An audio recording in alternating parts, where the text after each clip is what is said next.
ದಾವಣಗೆರೆ ಜಿಲ್ಲೆ ಚನ್ನಗಿರಿ ತಾಲೂಕಿನ ಉಬ್ರಾಣಿ ಹೋಬಳಿ ವ್ಯಾಪ್ತಿಯಲ್ಲಿ ಕಾಡಾನೆ ಮತ್ತು ಕಾಡು ಎಮ್ಮೆಗಳ ಹಾವಳಿ ಹೆಚ್ಚಾಗಿರುವುದನ್ನು ಖಂಡಿಸಿ ಕರ್ನಾಟಕ ರಾಜ್ಯ ರೈತ ಸಂಘದ ನೇತೃತ್ವದಲ್ಲಿ ನೂರಾರು ರೈತರು ಚನ್ನಗಿರಿ ಪಟ್ಟಣದ ಅರಣ್ಯ ಇಲಾಖೆ ಮುಂಭಾಗ ಪ್ರತಿಭಟನೆ ನಡೆಸಿದರು. 3-4 ತಿಂಗಳಿನಿಂದ ಕಾಡಾನೆ, ಕಾಡು ಎಮ್ಮೆಗಳ ಹಾವಳಿಯಿಂದ ಅಡಕೆ, ಬಾಳೆ, ಮಾವು ಸೇರಿದಂತೆ ವಿವಿಧ ಬೆಳೆಗಳು ನಾಶವಾಗುತ್ತಿವೆ ಎಂದು ಆಕ್ರೋಶ ವ್ಯಕ್ತಪಡಿಸಿದ ರೈತರು ಆನೆ ದಾಳಿಯಿಂದ ಮುರಿದು ಬಿದ್ದ ಅಡಕೆ ಗಿಡಗಳನ್ನು ಕ್ಯಾಂಟರ್ನಲ್ಲಿ ತುಂಬಿಕೊಂಡು ಬಂದು ಅರಣ್ಯ ಇಲಾಖೆ ಎದುರು ಹಾಕಿ ನ್ಯಾಯ ಕೇಳಿದರು. ಕಾಡಾನೆಗಳನ್ನು ಗುರುತಿಸಿ ಹಿಡಿದು ಸುರಕ್ಷಿತ ಅರಣ್ಯ ಪ್ರದೇಶಕ್ಕೆ ಸ್ಥಳಾಂತರಿಸಬೇಕು. ರೈತರ ಬೆಳೆ ನಷ್ಟಕ್ಕೆ ಸೂಕ್ತ ಪರಿಹಾರ ನೀಡಬೇಕು. ರಾತ್ರಿ ವೇಳೆ ಅಧಿಕಾರಿ ಸಿಬ್ಬಂದಿಗಳ ಗಸ್ತು ಹೆಚ್ಚಿಸಬೇಕು. ವನ್ಯಜೀವಿ ಹಾವಳಿಗೆ ಶಾಶ್ವತ ಪರಿಹಾರ ಕಲ್ಪಿಸುವುದು ಸೇರಿದಂತೆ ವಿವಿಧ ಬೇಡಿಕೆ ಈಡೇರಿಸುವಂತೆ ಅರಣ್ಯ ಇಲಾಖೆ ಅಧಿಕಾರಿಗಳಿಗೆ ಮನವಿ ಸಲ್ಲಿಸಿದರು.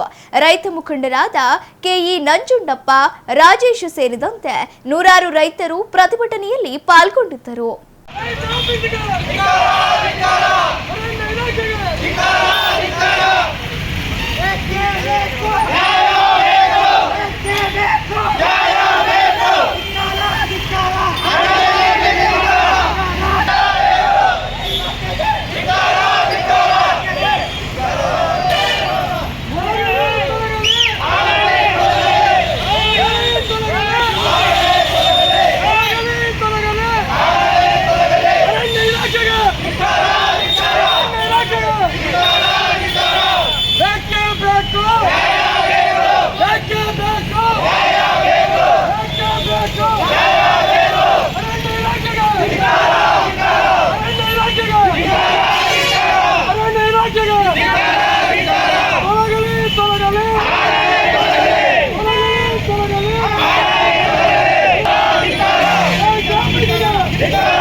ಮನವಿ ಪತ್ರ ಓದಕ್ಕೆ ಕೇಳುತ್ತೆ.